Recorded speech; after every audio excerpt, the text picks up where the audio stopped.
Indian stock മാർക്കറ്റിൽ എല്ലാ വർഷവും ആവർത്തിക്കുന്ന ഒരു കാര്യമാണ് പ്രീ ബഡ്ജറ്റ് റാലി. കേന്ദ്ര ബഡ്ജറ്റിന് തൊട്ടു മുമ്പ് നടക്കുന്ന ഒരു പ്രതിഭാസമാണ് ഈ പ്രീ ബഡ്ജറ്റ് റാലി. ബജറ്റിൽ വരാനിരിക്കുന്ന നല്ല പ്രഖ്യാപനങ്ങളെ കുറിച്ചിട്ടുള്ള പ്രതീക്ഷകൾ കാരണം ആഴ്ചകളോളം മാർക്കറ്റ് മുകളിലേക്ക് പോകുന്ന ഒരു അവസ്ഥ. പക്ഷേ സത്യത്തിൽ ഇതൊരു യാഥാർത്ഥ്യമാണോ അതോ മാർക്കറ്റിലെ വെറുമൊരു കെട്ടുകഥയാണോ? അതിലും പ്രധാനമായിട്ട് 2026 ഈ ഒരു റാലിക്ക് സാധ്യതകൾ എത്രമാത്രമാണ്?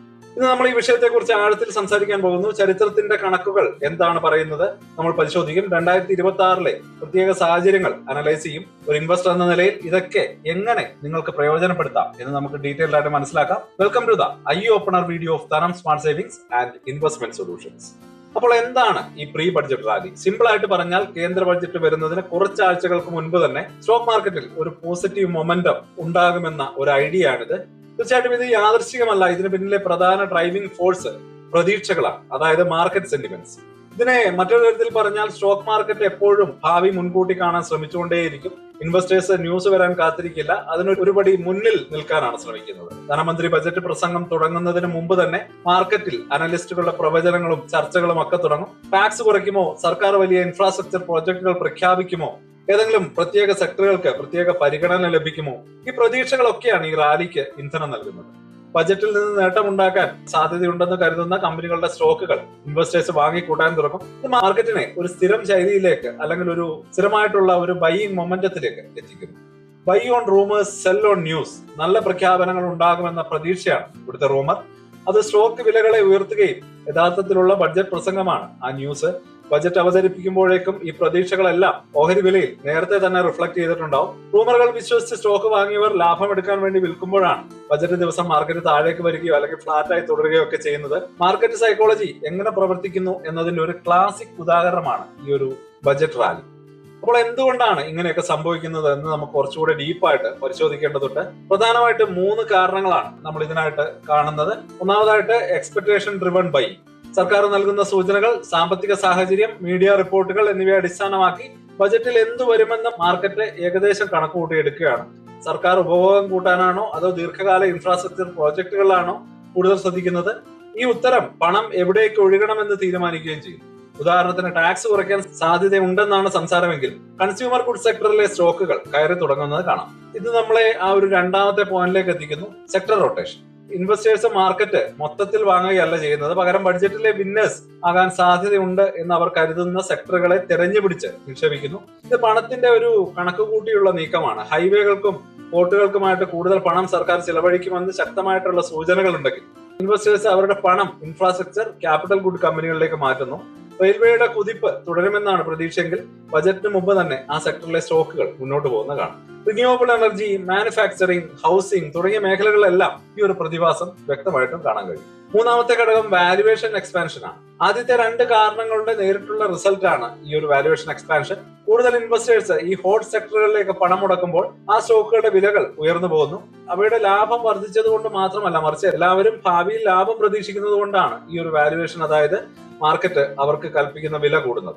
ഇവിടെയാണ് റിസ്ക് വർദ്ധിക്കുന്നത്. കാരണം ഈ ഉയർന്ന വാല്യുവേഷൻസ് നിലനിൽക്കുന്നത് പ്രതീക്ഷകളുടെ മുകളിലാണ്. അത് എപ്പോ വേണമെങ്കിലും തകരാവുന്ന ഒന്നാണ്. ചരിത്രപരമായിട്ടുള്ള തെളിവുകൾ നോക്കുകയാണെങ്കിൽ ഇത് ശരിക്കും സംഭവിക്കുന്നുണ്ടോ എന്ന് നമുക്ക് കൺഫേം ചെയ്യാൻ കഴിയും. നല്ലൊരു തിയറി ആയിട്ട് തോന്നാമെങ്കിലും കണക്കുകൾ ഇതിനെ പിന്തുണയ്ക്കുന്നുണ്ടോ എന്നതാണ് നമ്മൾ ഇനി പരിശോധിക്കാൻ പോകുന്നത്. ഇതിനുള്ള ഉത്തരം സിമ്പിൾ അല്ല. സത്യത്തിൽ പ്രീ ബഡ്ജറ്റ് റാലി എന്നത് എല്ലാ വർഷവും ഉറപ്പായിട്ട് സംഭവിക്കുന്ന ഒന്നല്ല, മറിച്ച് മാർക്കറ്റ് മിത്ത് അഥവാ കെട്ടുകഥകളാണ്. ചരിത്രപരമായിട്ടുള്ള ഡേറ്റ ഒരു മിക്സഡ് ചിത്രമാണ് നൽകുന്നത്. സമീപകാലത്തെ കണക്കുകൾ നോക്കിയ ബജറ്റിന് തൊട്ടു മുമ്പുള്ള മാസത്തിൽ നിഫ്റ്റി 50 ഇൻഡെക്സ് കഴിഞ്ഞ 5 വർഷത്തിൽ 4 തവണയും നഷ്ടത്തിലാണ് ക്ലോസ് ചെയ്തത്.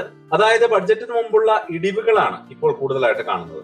കഴിഞ്ഞ 30 വർഷത്തെ ഡേറ്റ എടുത്താൽ 2006-ലും 2017-ലും മാത്രമാണ് സെൻസെക്സ് ബജറ്റിന് തൊട്ടു മുമ്പുള്ള മാസങ്ങളിലും ബജറ്റിന് ശേഷമുള്ള മാസങ്ങളിലും ഒരുപോലെ നേട്ടമുണ്ടാക്കിയത്. ചരിത്രത്തിൽ നിന്നുള്ള പാഠം ഇതാണ്. പ്രീ ബജറ്റ് റാലി എന്നത് കേൾക്കുമ്പോൾ നല്ലൊരു കഥയാണെങ്കിലും അതൊരിക്കലും ഒരു ഗ്യാരണ്ടി ഉള്ള ഒന്നല്ല. അപ്പൊ അതുകൊണ്ട് പ്രീ ബഡ്ജറ്റ് റാലി കണക്കാക്കി ഒരു സ്റ്റോക്കിലേക്ക് എൻട്രി ചെയ്യുന്നതിന് മുമ്പ് തീർച്ചയായിട്ടും സ്റ്റോക്കിന്റെ ഹെൽത്ത്, സ്റ്റോക്കിന്റെ പെർഫോമൻസ്, അതുപോലെ തന്നെ സ്റ്റോക്കിന്റെ ഫണ്ടമെന്റൽസ് ഇവയൊക്കെ കൃത്യമായിട്ട് നമ്മൾ മനസ്സിലാക്കേണ്ടതുണ്ട്. അപ്പോൾ ഈ അനാലിസിസ് നിങ്ങൾക്ക് ഉപകാരപ്രദമായിട്ട് തോന്നുന്നുണ്ടെങ്കിൽ, പ്രധാനപ്പെട്ട സാമ്പത്തിക സംഭവങ്ങൾ നിങ്ങളുടെ ഇൻവെസ്റ്റ്മെന്റിനെ എങ്ങനെ ബാധിക്കുമെന്ന് അറിയാൻ താല്പര്യമുണ്ടെങ്കിൽ ആ സബ്സ്ക്രൈബ് ബട്ടൺ ഒന്ന് പ്രസ് ചെയ്തേക്കുക.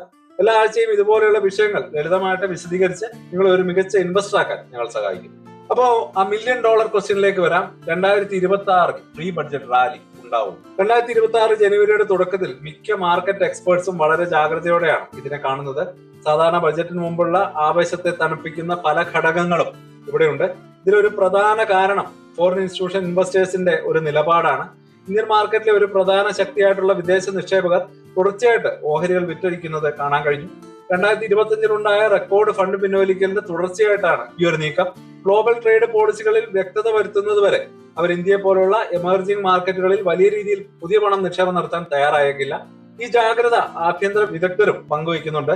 ഒരു ബ്രോഡ് മാർക്കറ്റ് റാലിക്ക് സാധ്യത കുറവാണെന്നാണ് ഭൂരിഭാഗം പേരും കരുതുന്നത്. പ്രധാനപ്പെട്ട തീരുമാനങ്ങൾ എടുക്കുന്നതിന് പകരം ബഡ്ജറ്റ് പ്രഖ്യാപനത്തിനായിട്ട് കാത്തിരിക്കാനാണ് പ്രൊഫഷണൽ ഇൻവെസ്റ്റേഴ്സ് ശ്രമിക്കുക. മാത്രമല്ല, സർക്കാർ ഇപ്പോൾ പ്രധാനപ്പെട്ട നയപരമായിട്ടുള്ള മാറ്റങ്ങൾ വർഷം മുഴുവനും പ്രഖ്യാപിക്കുന്നത് കൊണ്ട് ബഡ്ജറ്റ് എന്ന ഇവന്റിന് പണ്ടത്തെ പോലെ അത്ര പ്രാധാന്യവും കുറവാണ്. എന്നാൽ മാർക്കറ്റ് പൂർണ്ണമായിട്ടും നിശബ്ദമാകുമെന്ന് അർത്ഥമില്ല. മാർക്കറ്റ് മുഴുവനായിട്ട് ഒരു റാലിക്ക് സാധ്യതയില്ലെങ്കിലും ചില പ്രത്യേക സെക്ടറുകളിൽ മാത്രം നല്ല രീതിയിലുള്ള മുന്നേറ്റം അല്ലെങ്കിൽ ഒരു ഔട്ട് പെർഫോമൻസ് നമുക്ക് കാണാൻ കഴിയും. സർക്കാരിന്റെ മൂലധന ചെലവ് അഥവാ ക്യാപെക്സ് ഒരു പ്രധാന ഘടകമായിരിക്കും. സർക്കാർ ഇൻഫ്രാസ്ട്രക്ചർ വികസനത്തിൽ ശ്രദ്ധ കേന്ദ്രീകരിക്കുന്നത് തുടരുമെന്നാണ് പ്രതീക്ഷ. ഇത് ബന്ധപ്പെട്ട സെക്ടറുകൾക്ക് തീർച്ചയായിട്ടും ഗുണം ചെയ്യുകയും ചെയ്യും. റെയിൽവേ, ഡിഫൻസ് തുടങ്ങിയ പ്രത്യേക മേഖലകളിൽ ഇതിനകം തന്നെ താല്പര്യം കണ്ടു തുടങ്ങിയിട്ടുണ്ട്. ഉയർന്ന സർക്കാർ ചെലവുകൾ തുടരുമെന്ന പ്രതീക്ഷയിൽ ഈ ഒരു സ്റ്റോക്കുകൾ മുന്നേറി തുടരുകയാണ്.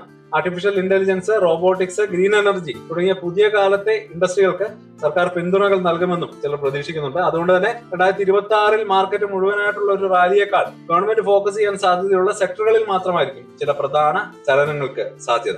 അപ്പോൾ ഒരു സാധാരണ റീറ്റെയിൽ ഇൻവെസ്റ്റർ ഈ ഒരു സാഹചര്യത്തെ എങ്ങനെയാണ് സമീപിക്കേണ്ടത്? ബജറ്റ് സമയത്ത് ആളുകൾ സാധാരണ വരുത്തുന്ന ചില തെറ്റുകൾ ഒഴിവാക്കുക എന്നതാണ് ഏറ്റവും പ്രധാനം. ഒന്നാമതായിട്ട് ബജറ്റ് ദിവസത്തെ ചാഞ്ചാട്ടങ്ങളിൽ പെട്ടുപോകാതിരിക്കാൻ ശ്രമിക്കുക എന്നുള്ളതാണ്. ബജറ്റ് പ്രസംഗം നടക്കുമ്പോൾ മാർക്കറ്റ് വളരെ വോളറ്റൈൽ ആയിരിക്കും. ഇത് പെട്ടെന്നുള്ള കയറ്റിറക്കങ്ങൾക്ക് കാരണമായേക്കും. പലപ്പോഴും ഇത് താൽക്കാലികമാണ്. ബജറ്റിലെ വിശദാംശങ്ങൾ ശരിയായി വിലയിരുത്താൻ മാർക്കറ്റിന് സമയം കിട്ടുമ്പോഴേക്കും ഈ ചലനങ്ങൾ പഴയ നിലയിലേക്ക് മടങ്ങാറുണ്ട്. രണ്ടാമതായിട്ട് പ്രതീക്ഷകളെ ഉറപ്പായ റിസൾട്ടുമായിട്ട് തെറ്റിദ്ധരിക്കരുത്. ഒരു നല്ല പ്രഖ്യാപനത്തിന് ശേഷവും ഒരു സ്റ്റോക്കിന്റെ വില ഇടിഞ്ഞേക്കാം. അതിനർത്ഥം ബജറ്റ് ആ കമ്പനിക്ക് മോശമായിരുന്നു എന്നല്ല, ഇൻവെസ്റ്റേഴ്സിന്റെ പ്രതീക്ഷകൾ അതിലും മുകളിലായിരുന്നു എന്നാകാം. അപ്പോ നമ്മൾ നേരത്തെ പറഞ്ഞ സെൽ ഓൺ ന്യൂസ് എന്ന പ്രതിഭാസം അവിടെ കാണാൻ കഴിയും. മൂന്നാമതായിട്ട് സെക്ടർ റാലികളെ വൈകി പിന്തുടരുന്നതിൽ അതീവ ജാഗ്രത പുലർത്തുക എന്നുള്ളത് വളരെ പ്രധാനപ്പെട്ട കാര്യമാണ്. ഒരു പ്രത്യേക സെക്ടർ ആഴ്ചകളായിട്ട് കുതിക്കുന്നു എന്ന് നിങ്ങൾ വാർത്തയിൽ കാണുമ്പോൾ ആ സമയത്ത് നിക്ഷേപിക്കുന്നത് പലപ്പോഴും ഏറ്റവും ഉയർന്ന വിലയിൽ വാങ്ങുന്നതിന് തുല്യമായിരിക്കും. നേരത്തെ ഇൻവെസ്റ്റ് ചെയ്തവർ ലാഭം എടുക്കാൻ തുടങ്ങുന്ന സമയമായിരിക്കും അത്. 2026 ഹ്രസ്വകാല പോളിസി മാറ്റങ്ങളെ മാത്രം ആശ്രയിക്കാതെ ശക്തമായിട്ടുള്ള ഫണ്ടമെന്റൽസ് ഉള്ള ബിസിനസ്സുകളിൽ ശ്രദ്ധ കേന്ദ്രീകരിക്കുന്നതാണ് ഏറ്റവും നല്ലത്. ബജറ്റിന് ശേഷം ഉണ്ടാകുന്ന വോളറ്റാലിറ്റി മുതലെടുത്ത് നല്ല വിലയിൽ സ്റ്റോക്കുകൾ വാങ്ങാനായിട്ട് കുറച്ച് ക്യാഷ് കയ്യിൽ കരുതുന്നതും നല്ലൊരു ഐഡിയ. ചുരുക്കത്തിൽ പ്രീ ബജറ്റ് റാലി മാർക്കറ്റിലെ ഒരു സ്ഥിരം ചർച്ചാ വിഷയമാണെങ്കിലും അത് എല്ലാ വർഷവും ഉറപ്പുള്ള ഒന്നല്ല എന്ന് ചരിത്രം നമ്മളെ പഠിപ്പിക്കുന്നുണ്ട്. യഥാർത്ഥത്തിൽ വിപണി അതേപടി തുടരാനോ അല്ലെങ്കിൽ ഇടിയാനോ ആണ് കൂടുതൽ സാധ്യതയെന്ന് കണക്കുകൾ സൂചിപ്പിക്കുന്നു. 2026 സാഹചര്യം വളരെ ജാഗ്രത നിറഞ്ഞാണ്. വിദേശ നിക്ഷേപകർ വിട്ടുനിൽക്കുന്നതും മാർക്കറ്റ് വ്യക്തമായ ദിശയ്ക്കായിട്ട് കാത്തിരിക്കുന്നതും കാണാൻ കഴിയും. ഒരു വലിയ റാലിക്ക് സാധ്യത കുറവാണ്. പകരം ഇൻഫ്രാസ്ട്രക്ചർ, റെയിൽവേ പോലെയുള്ള സർക്കാർ ഫോക്കസ് ചെയ്യുന്ന സെക്ടറുകളിലെ തിരഞ്ഞെടുത്ത സ്റ്റോക്കുകളിൽ മാത്രം ചലനങ്ങൾ പ്രതീക്ഷിക്കാം. ഈ വർഷത്തെ യഥാർത്ഥ കഥ ബജറ്റിന് മുമ്പുള്ള ആവേശമല്ല, മറിച്ച് ബജറ്റിന് ശേഷമുള്ള കൃത്യമായിട്ടുള്ള അനാലിസിസ് ആയിരിക്കും. അവിടെ ഇൻവെസ്റ്റേഴ്സ് ശ്രദ്ധയോടെ അവരുടെ അവസരങ്ങൾ തിരഞ്ഞെടുക്കും. നിങ്ങളുടെ അഭിപ്രായങ്ങൾ എന്തൊക്കെയാണ്? 2026 ബജറ്റിൽ ഏതൊക്കെ സെക്ടറുകൾക്കാണ് പ്രാധാന്യം ലഭിക്കുക എന്ന് നിങ്ങൾ കരുതുന്നു? താഴെ കമന്റുകളായിട്ട് അറിയിക്കുക. മാർക്കറ്റിലെ പുതിയ ട്രെൻഡുകൾ മിസ് ചെയ്യാതിരിക്കാനും ഇതുപോലെയുള്ള ഡീപ്പ് അനാലിസിസുകൾക്കുമായിട്ട് ചാനൽ സബ്സ്ക്രൈബ് ചെയ്ത് വെക്കാം. നോട്ടിഫിക്കേഷൻ ബെൽ അമർത്തി വെക്കാം. അപ്പോൾ വീഡിയോ കണ്ടതിന് നന്ദി. പുതിയ വീഡിയോകളുമായിട്ട് ഉടനെ വരാം. അതുവരേക്കും ഹാപ്പി ഇൻവെസ്റ്റിംഗ്. സ്റ്റോക്ക് മാർക്കറ്റിലെ ന്യൂസുകളെയും അതുപോലെ തന്നെ അപ്ഡേറ്റുകളെയും ഉൾക്കൊള്ളിച്ചുകൊണ്ടുള്ള ഒരു ഫേസ്ബുക്ക് ഗ്രൂപ്പ് നമുക്കുണ്ട്. ആ ഒരു ഗ്രൂപ്പിന്റെ ലിങ്ക് ഈ വീഡിയോയുടെ ഡിസ്ക്രിപ്ഷനിൽ കൊടുക്കുന്നുണ്ട്. പ്രൈവറ്റ് ആയിട്ടുള്ള ഒരു ഗ്രൂപ്പാണ്. താല്പര്യമുള്ളവർക്ക് ആ ലിങ്കിൽ ക്ലിക്ക് ചെയ്തുകൊണ്ട് ഗ്രൂപ്പിൽ ജോയിൻ ചെയ്യാം. ഏറ്റവും ലേറ്റസ്റ്റ് ആയിട്ടുള്ള ന്യൂസുകൾ നമ്മൾ അതിൽ അപ്ഡേറ്റ് ചെയ്യുന്നുണ്ട്. വളരെ ഇൻഫോർമേറ്റീവ് ആയിരിക്കും. അപ്പോൾ ഇത്രയുമാണ് ഇന്നത്തെ വീഡിയോയിൽ ഉൾപ്പെടുത്തിയിരിക്കുന്നത്. പുതിയ ന്യൂസുകളുമായിട്ട് നാളെ വീണ്ടും വരാം. ബൈ.